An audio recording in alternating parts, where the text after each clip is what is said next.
There is a room in Thebes where a terrible discovery has just been made. Oedipus has entered it because his wife Jocasta has locked herself inside. He calls to her. There is no answer. He calls again, and then he understands. By the time the servants reach him, Jocasta is dead. Oedipus stands beside her body, staring at the truth that has been gathering around him for years without his knowledge. His wife was his mother. The king he killed on the road was his father. The children he has raised are both his children and his siblings. And the prophecy he spent his entire life trying to escape has arrived exactly where it said it would. There's something almost unbearably strange about Sophocles' tragedy. Oedipus has spent years searching for the murderer of a king. He promised that he will find the man responsible. He has sworn that the guilty person will be punished. He's been looking for himself. And now, when the truth finally arrives, Oedipus takes the brooches from Jocasta's clothing and drives them into his eyes. When the people of Thebes see him again, he is blind. And that is where our story is eventually going. But for now, let us return to the beginning. To Thebes, to a city under a curse, and to a king who believes that if there is a mystery in the world, he is probably capable of solving it. Long before Oedipus becomes the most famous tragic figure in Western literature, he's simply the king of Thebes. And he is, by all appearances, a very good king. The people love him. They remember what he did for them. Years earlier, Thebes was terrorized by the Sphinx, a creature with the body of a lion, the wings of a bird, and the face of a woman. The Sphinx had stationed herself near the city and posed her famous riddle to travellers. Those who could not answer were killed. Oedipus arrived. The Sphinx asked her question. What creature walks on 4 legs in the morning, 2 legs at noon, and 3 in the evening? Oedipus answered, man. As an infant, a human crawls on 4 limbs. As an adult, he walks on 2 legs. In old age, he may use a walking stick. The riddle was solved. The Sphinx was defeated. Thebes was free, and Oedipus became king. It was a remarkable rise. A stranger arrives in a city. He solves its impossible problem. The throne is offered to him. He marries the widowed queen, Jocasta. They have children. Years pass.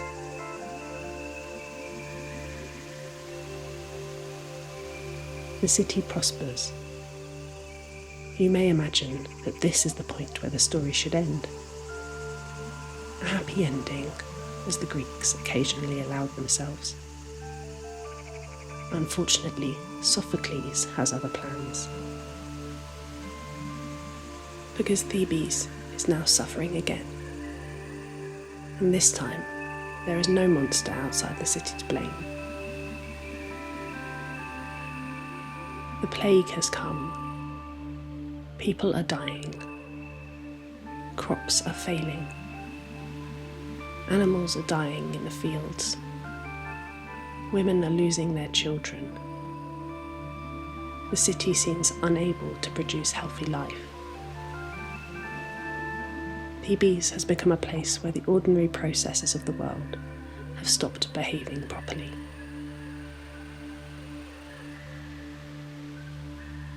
And the people come to their king. They gather outside his palace. Some kneel, some carry branches wrapped in wool, offerings made to the gods. They ask Oedipus to save them, again, and Oedipus is ready. He has already sent Jocasta's brother Creon to the oracle at Delphi. Creon has gone to ask Apollo what must be done. Now he returns. The people wait. Oedipus asked him what the oracle said. Creon brings terrible news. The city is polluted because an old murder has never been punished. Years ago, the former king of Thebes, Laius, was murdered. His killer was never found. The oracle says the murderer is still living in Thebes, and until that murderer is discovered and expelled, the plague will continue. Oedipus listens.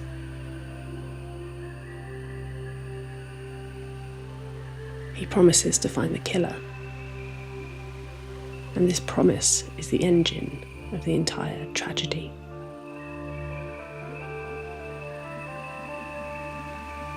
There's something fascinating about Oedipus at this point. He behaves like a detective, a very determined detective. Perhaps an excessively confident detective, but still a detective. He announces that he will discover the murderer of Laius. He will uncover the truth. He will punish the guilty man. And he asks the people of Thebes to help him. Anyone who knows anything must speak. Anyone who saw anything must come forward. Anyone who shelters the murderer will share his punishment. A king is hunting for a criminal, and he has no idea that the criminal is standing in his own palace. The first person he summons is Tiresias. Tiresias is an old prophet. He is blind, and this is one of Sophocles' favourite pieces of irony. The man who cannot see is about to become the person who sees everything. Tiresias arrives. Oedipus asks him to reveal the identity of Laius' killer. At first, Tiresias refuses. He does not want to speak. Oedipus becomes frustrated, then angry, then furious. Eventually, Tiresias tells him. The murderer is Oedipus. The words fall into the scene like a stone into deep water. Oedipus refuses to believe him. From Oedipus's perspective, this is absurd. He has spent years serving Thebes. He has saved the city. He has no reason to believe that he murdered Laius. So he begins looking for another explanation. And one presents itself rather conveniently. Creon. Creon is Tiresias' supporter. Creon is Jocasta's brother. Creon could benefit from Oedipus' downfall.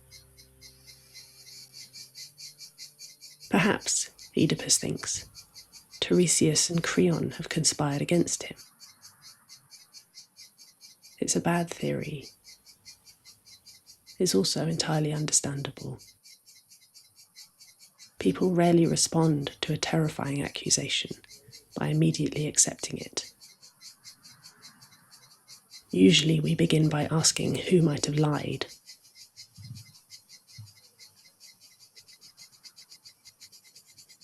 Creon arrives. Oedipus accuses him of plotting to seize the throne. Creon is bewildered. Why would he want the burdens of kingship? As Jocasta's brother, he already enjoys power and influence. The crown, with all its responsibilities, is hardly a prize worth murdering for. The argument becomes heated. Oedipus wants Creon punished. Creon wants reason to prevail. And then Jocasta enters. She tries to calm them. She tells Oedipus that prophets should not always be trusted. She has a story that seems to prove it. Years ago, she says, an oracle told Laius that he would be killed by his own son. But that never happened. Their son died as an infant, and Laius was killed by strangers at a place where 3 roads met. So much for prophecy. Oedipus hears this, and suddenly something catches. A detail. A small detail. Laius was killed at a crossroads. 3 roads. Oedipus remembers a man he killed many years earlier. The memory comes back with uncomfortable clarity. Oedipus had been travelling.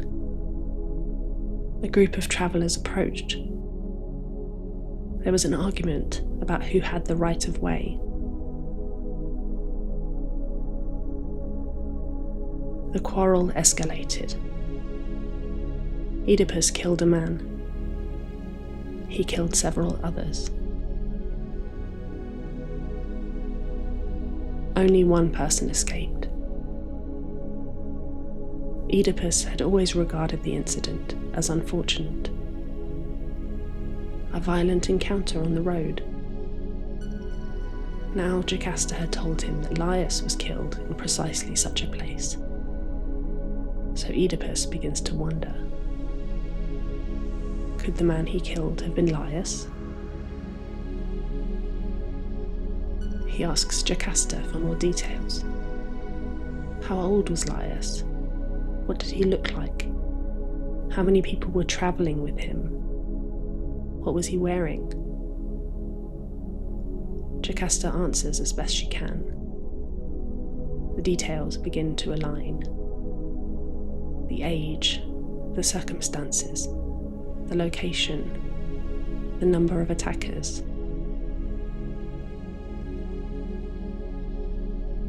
A single surviving witness. Oedipus feels something changing inside him. He's no longer simply investigating a murder. He's investigating himself.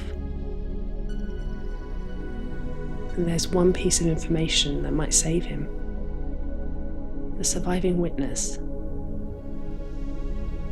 If the man can be found, perhaps he can identify Laius's killer. Perhaps Oedipus is innocent after all. Perhaps this whole nightmare has been built upon a misunderstanding. For a moment, hope returns, and Sophocles allows it to remain there, just long enough. To understand why Oedipus is so desperate to prove himself innocent, we have to go back further. Before Thebes, before the Sphinx, before Jocasta, before the murder at the Crossroads, before Oedipus was king, he was a child. Or rather, he was a baby who had already been condemned by prophecy. His parents were Laius and Jocasta, king and queen of Thebes. An oracle had told Laius that his own son would kill him. The prophecy was horrifying. So when a son was born, Laius decided that the only way to prevent the prophecy was to make sure the infant could never grow up. The baby was taken away. His ankles were pierced and bound. He was given to a shepherd with instructions to abandon him on a mountainside. The plan was simple. The child would die. No son, no murder, no prophecy fulfilled, except that the shepherd could not bring himself to do it. The baby was passed to another shepherd. That shepherd came from Corinth, and eventually the child was taken to the court of King Polybus and Queen Merope. They had no child of their own. They raised him as their son. They named him Oedipus. The name is associated with his swollen feet, a reminder of the injury he suffered as an infant. Oedipus grew up believing that Polybus and Merope were his real parents. He had a home, a family, a future. The prophecy seemed to belong to another life. Until one day, someone questioned his parentage. A man at a feast suggested that Oedipus was not really the son of Polybus. Oedipus was troubled. He asked his parents. They reassured him. But reassurance was not enough. So he travelled to Delphi. He went to ask Apollo about his origins. And Apollo gave him something far worse than an answer. The oracle told him that he would kill his father and marry his mother. Oedipus was horrified. He believed that Polybus and Merope were his parents. So he made a decision. He would never return to Corinth. If he stayed away, he could never kill Polybus. If he stayed away, he could never marry Merope. He would escape the prophecy by leaving the people he loved. It seems, on the surface, like an entirely sensible plan. There's only one problem. He's not their son. And the road away from Corinth leads directly towards Thebes. Oedipus travels alone. Eventually, he reaches a crossroads. 3 roads meet there, and another traveller approaches. An older man.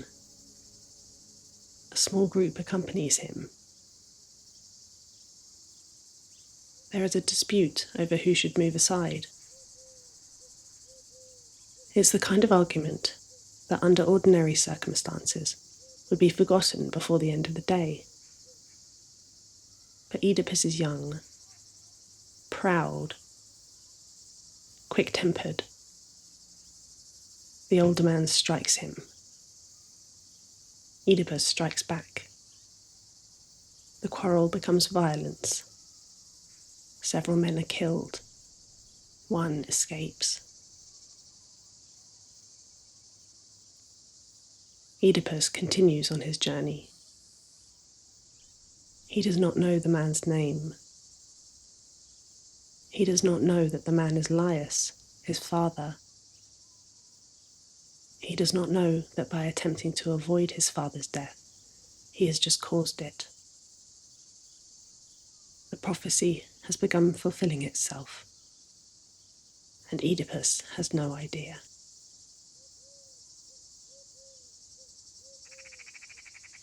He eventually reaches Thebes, There he encounters the Sphinx. He solves the riddle. The city is grateful. Laius is dead. The throne is empty. Oedipus becomes king, and he marries Jocasta, his mother. Again, he does not know. Years pass. Children are born. The city lives. Oedipus becomes a respected ruler. He has built his entire adult life around escaping a prophecy, and every choice he's made to avoid it has moved him closer to its fulfillment.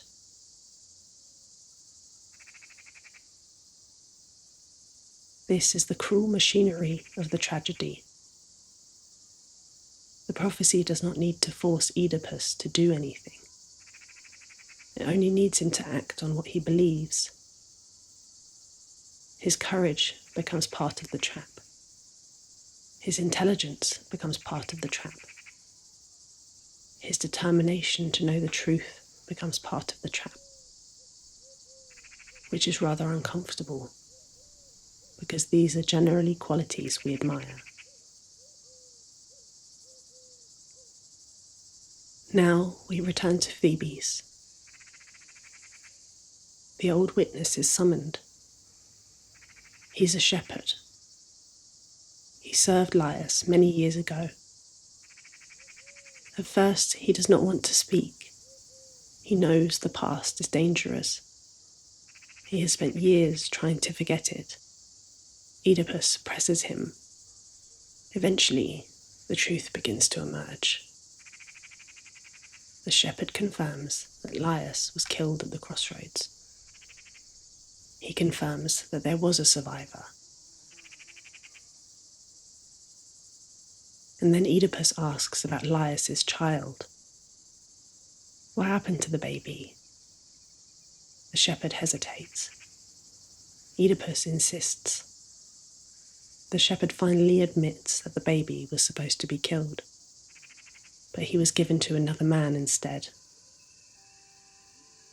The baby came from the household of Laius and Jocasta. Oedipus asks where the baby went. The shepherd identifies the man who received him. The same shepherd from Corinth. And suddenly, the separate pieces of Oedipus's life lock together. The child abandoned by Laius and Jocasta. The child raised in Corinth. The young man who fled Corinth after hearing the prophecy. The stranger who killed a man at the Crossroads. The man who became king of Thebes. The husband of Jocasta. They're all the same person. Oedipus. There is a point in the play where the truth is almost complete. And the remarkable thing is that Oedipus still needs to hear it. He has spent his entire life asking questions. Now he asks the final one. Who are my parents? And the answer is unbearable. Laius, Jocasta, his father, his mother, his wife, his children, his siblings. The categories of his life collapse. Everything he thought he knew about himself has to be rebuilt. Or perhaps there's nothing left to rebuild. Jocasta understands before Oedipus does. The evidence is already enough. She sees where this is going, and she tries to stop it. She tells Oedipus to stop investigating. She asks him to let the matter rest. But Oedipus is convinced that she's merely afraid of discovering some lowly origin. He has no idea how close he is. Jocasta does. She leaves, She goes inside the palace, and Oedipus continues asking questions. This is one of the most painful aspects of the story. There is a moment when ignorance is still possible. A person might turn away. The truth is almost within reach. But Oedipus cannot. He has spent his entire life believing that knowledge is salvation. Now he is about to discover the cost.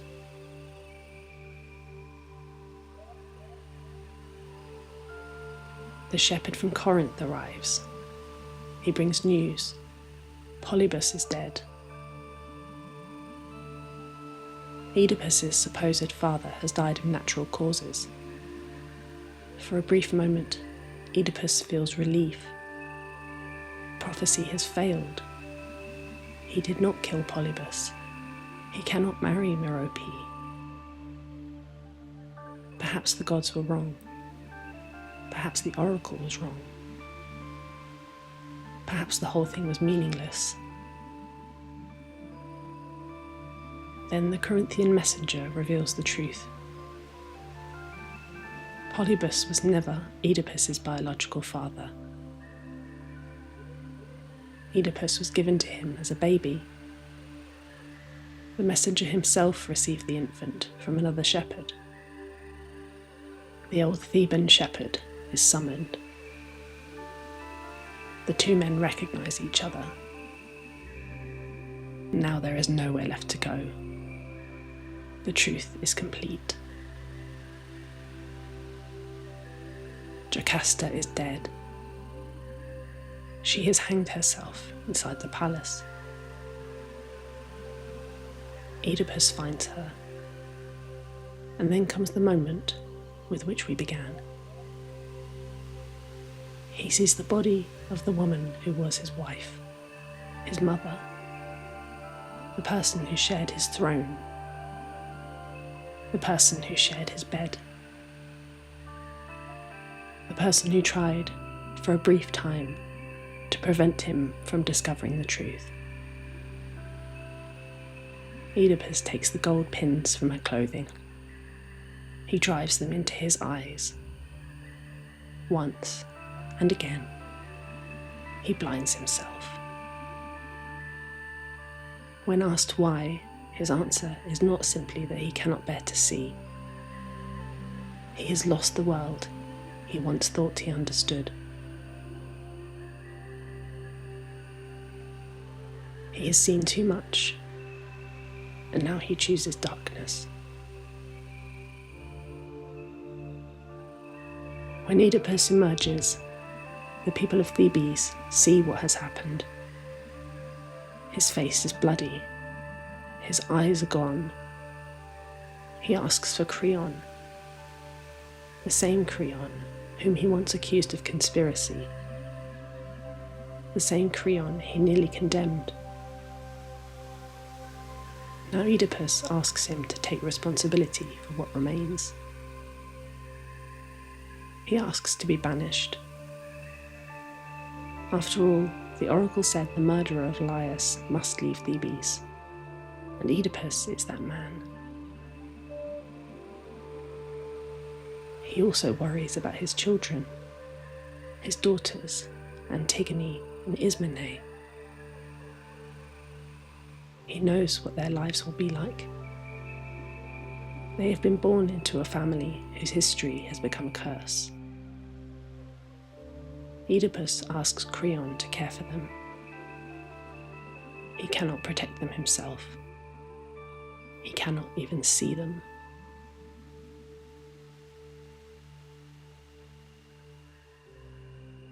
And there's something deeply sad in the final exchange. Oedipus, who once seemed capable of solving every problem, is now asking another man to take care of the smallest things: his children, his future, his burial, his place in the world. The king has become dependent on others. And yet, strangely, this is where Oedipus becomes most recognisably human. It is worth pausing here, because Oedipus the King is often described as a story about fate. And it certainly is. But Sophocles is doing something more complicated. Oedipus did kill Laius. He did marry Jocasta. He did become king. But he did not know who they were. He did not knowingly murder his father. He did not knowingly marry his mother. The horror lies partly in the difference between intention and consequence. Oedipus is morally responsible for some things. He is also caught inside circumstances he could not understand. And that makes the tragedy more unsettling. If Oedipus were simply wicked, the story would be easier. We could watch his downfall and feel that the universe had restored some kind of balance. But he isn't wicked. He's proud. He can be furious. He can be suspicious. He can be cruel when frightened. He can also be brave. He loves his city. He wants to protect his people. He's willing to investigate a terrible crime, even when doing so may damage his own reputation. He is, in many ways, exactly the kind of person we would want in a crisis, which is rather unfortunate for him. There's a beautiful symmetry in Oedipus's story. He begins by solving a riddle. The Sphinx asks him a question about humanity. What creature changes its manner of walking as it moves through life?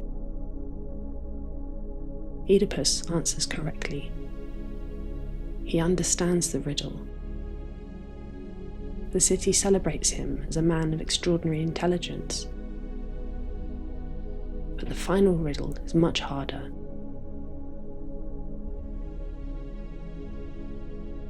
Who is Oedipus? Where did he come from? Who are his parents? What happened at the crossroads? Why is Thebes dying? This time, the answer is himself. And the most painful irony is that Oedipus's intelligence helps him discover it. He is not destroyed because he cannot understand. He is destroyed because he can.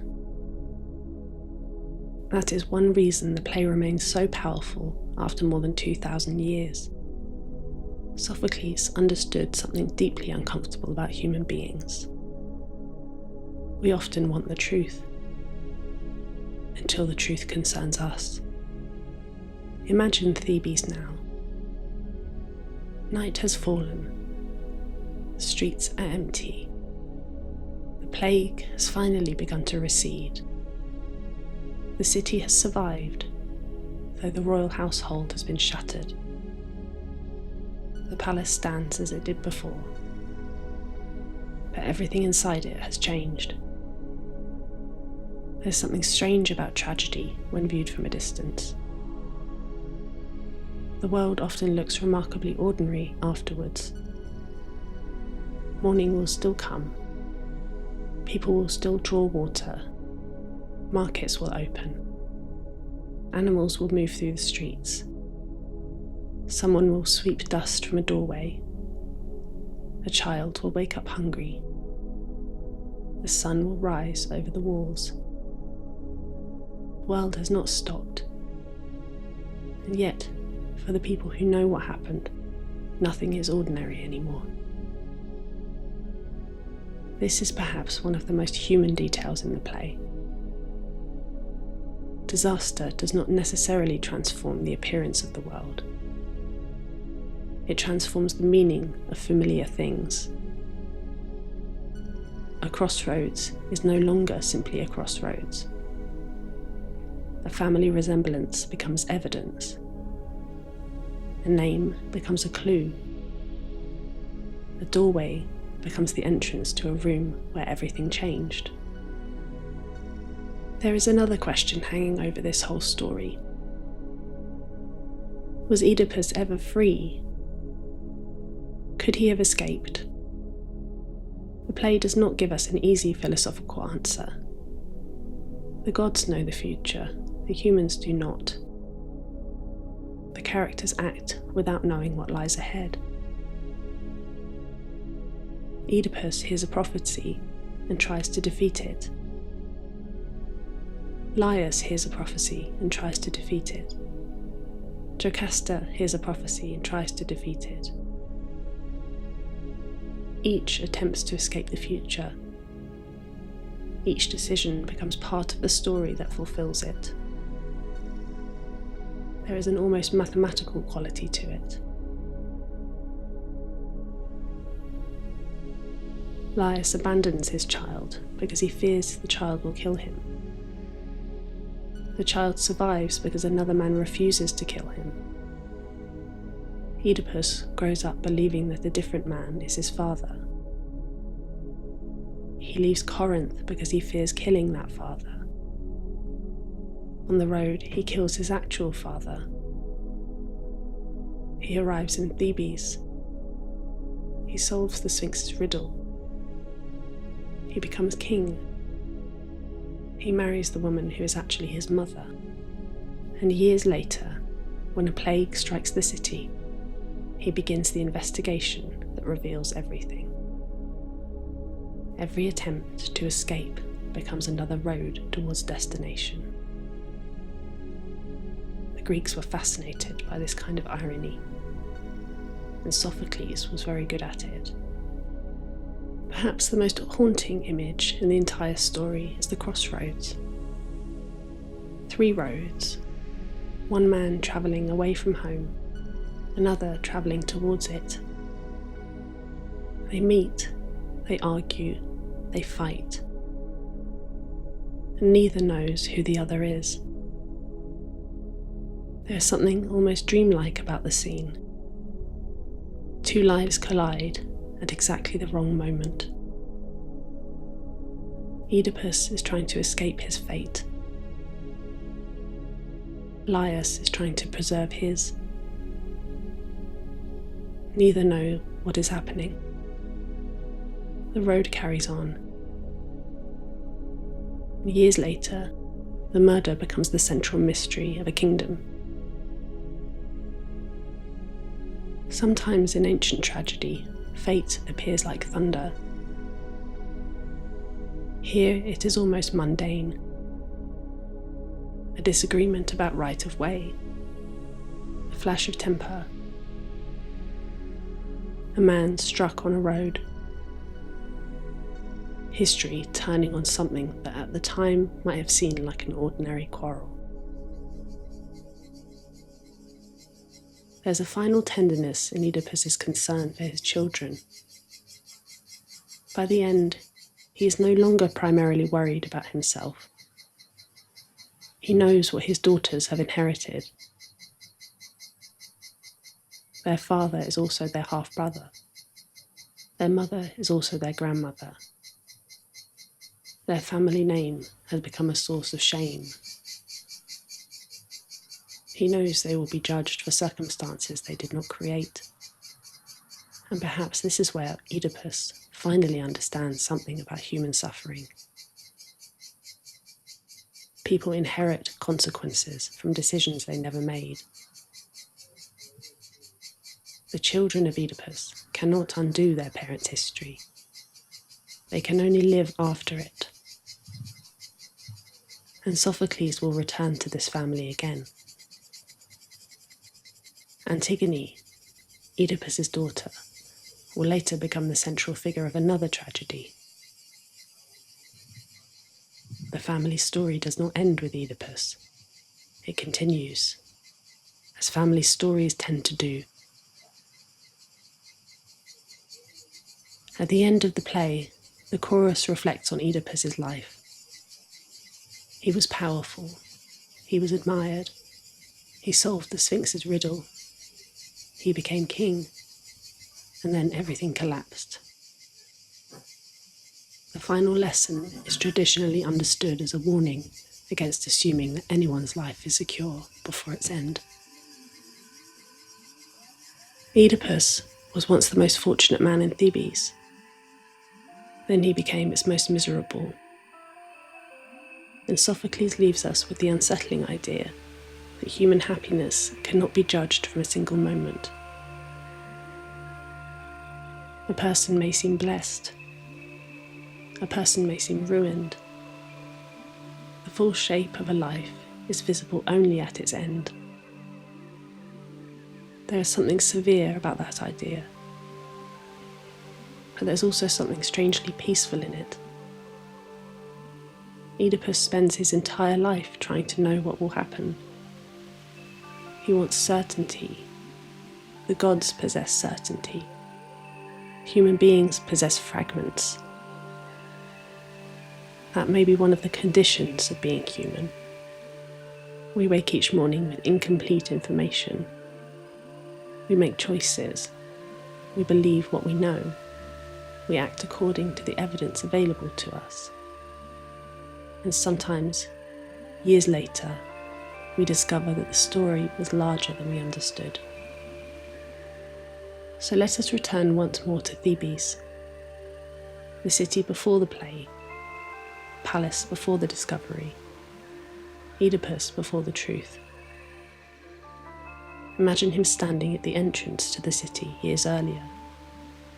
A young man, a stranger. He has left Corinth. He believes he has escaped his destiny. Ahead of him is Thebes. Behind him is the road. He does not know that the man he has just killed was his father. He does not know that the woman he will marry is his mother. He does not know that he will become king. He does not know that one day he will stand in a palace with blood on his face, asking to be led away.